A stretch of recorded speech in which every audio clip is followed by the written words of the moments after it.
Section 1. The Launch, a Mission of Promise. April 11, 1970. Apollo 13 stands tall on the launch pad. Its crew, Jim Lovell, Fred Hayes, and Jack Swigert. Their mission? To explore the Fra Mauro Highlands on the moon. At 2:13 p.m. EST ignition, the engines roar to life, the ground shakes, Apollo 13 lifts off, piercing the sky. The crew feels the immense force of acceleration. They're pushed back into their seats. The Earth shrinks beneath them. They're on their way to the moon. In mission control, tension gives way to jubilation.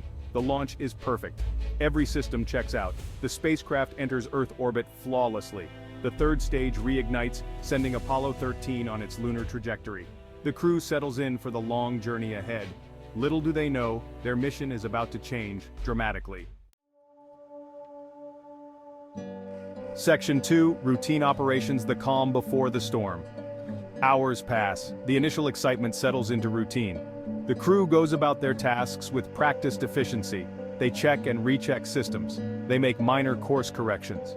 From Earth, everything looks nominal. The astronauts are in good spirits. They joke with mission control. Jim Lovell, the mission commander, takes a moment to look out the window. The Earth is a beautiful blue marble against the black of space. Fred Hayes and Jack Swigert are busy with their checklists. The spacecraft hums with life. All systems are functioning perfectly. News stations give regular updates. The world is following this mission closely. As the hours tick by, the crew prepares for a television broadcast. They want to show the world what life is like in space. They don't know it yet, but this broadcast will never happen. Section 3. Explosion in space, a sudden turn of events. April 13, 1970. 55 hours and 55 minutes into the mission. The crew has just finished the TV broadcast. Suddenly, a loud bang. The spacecraft shudders. Warning lights flare to life. Alarms blare. In an instant, the routine mission becomes a fight for survival. The astronauts look at each other, stunned. What just happened? In the service module, an oxygen tank has exploded. It's ripped open a whole side of the spacecraft. Oxygen is venting into space. Electrical systems are failing. The crew doesn't know the full extent of the damage yet, but they know it's bad. Very bad. They quickly run through emergency procedures. Their training kicks in. Mission Control Officer Houston, we've had a problem. Those words will become famous. But right now, they're just a desperate call for help. The moon, once their destination, is now forgotten. Their new mission, survival. Section 4. Houston, we've had a problem. Initial reactions. The first hour after the explosion is chaos, both in space and on the ground. In Mission Control, Flight Director Gene Kranz takes charge. He orders everyone to quiet down. Let's work the problem, people, he says.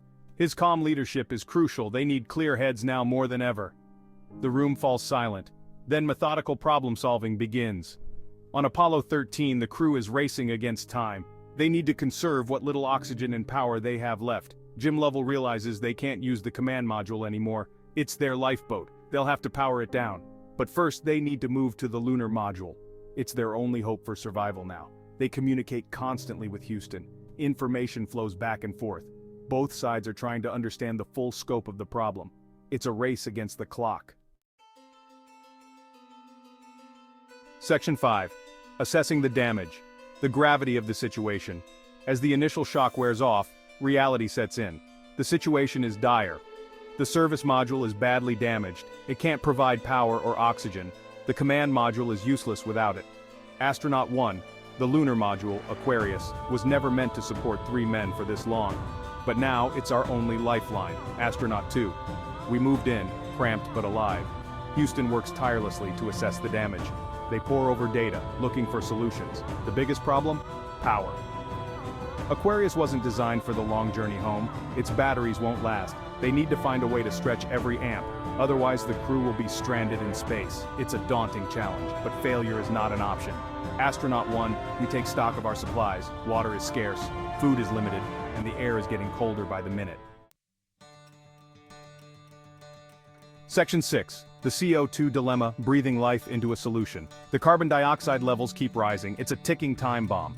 The lunar module's air scrubbers are overwhelmed. They weren't designed for this. Astronaut 1, we're starting to feel the effects. Headaches, drowsiness, it's getting harder to think clearly. We need a solution fast. But how do you clean air with limited resources in space? Mission Control Officer. Back in Houston, engineers are working around the clock. They need to find a way to make the command module's square filters fit the lunar module's round receptacles. It sounds impossible, but we refuse to give up. They gather every material available on the spacecraft: duct tape, plastic bags, even spare socks. Finally, they have a plan. It's not elegant, but it might work.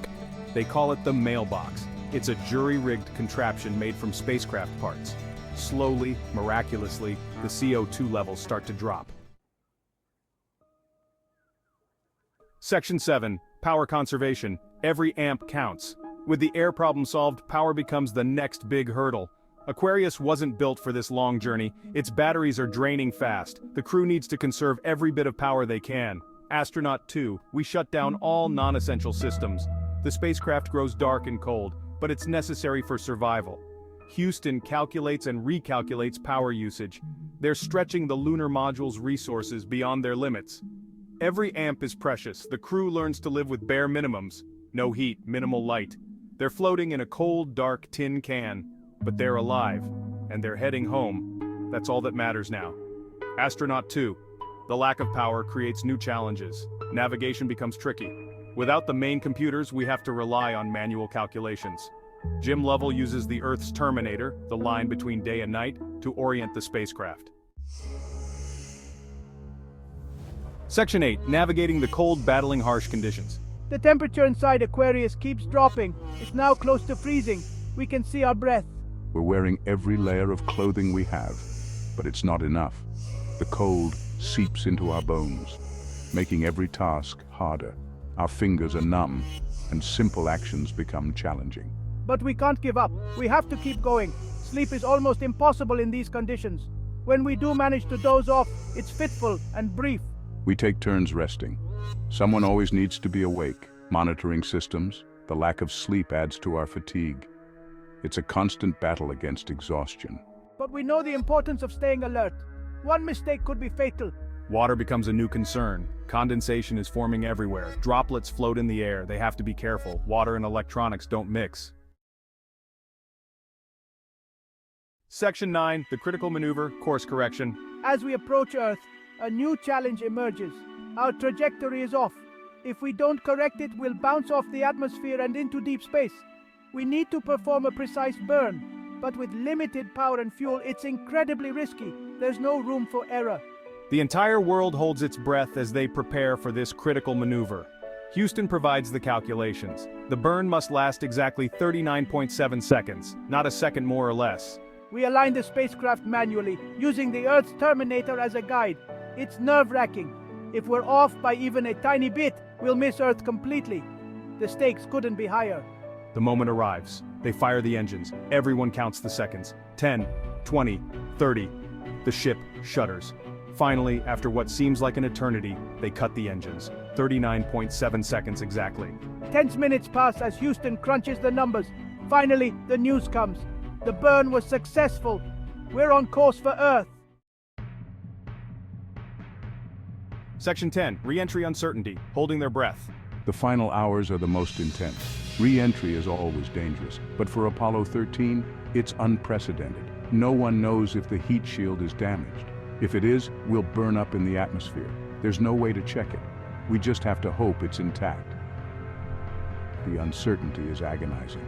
As they begin their descent, radio contact is lost. It's normal but terrifying under these circumstances. For long minutes, the world waits in silence. Has the heat shield held? Will they make it through? In Houston, in homes across America, in countries around the world, people pray, hope, and hold their breath. Inside the capsule, we endure intense G-forces. The ship shakes violently. Outside, plasma streams past the windows. The temperature rises. Sweat pours off us despite the previous cold. We've done all we can.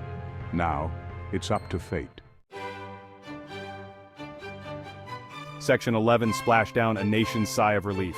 April 17, 1970. 142 hours and 54 minutes after launch. Apollo 13 splashes down in the South Pacific. The world erupts in celebration. Navy ships race to retrieve the capsule. Helicopters hover overhead. The door opens. One by one, the astronauts emerge. Tired, weak, but alive. They've made it. Against all odds, they're home. The rescue is swift. Medical teams check the crew. Despite their ordeal, they're in remarkably good health. They're whisked away to the USS Iwo Jima. There, they finally relax. They eat their first proper meal in days. They call their families. The nightmare is over. Now they can begin to process what they've been through. Back on Earth, the celebrations continue.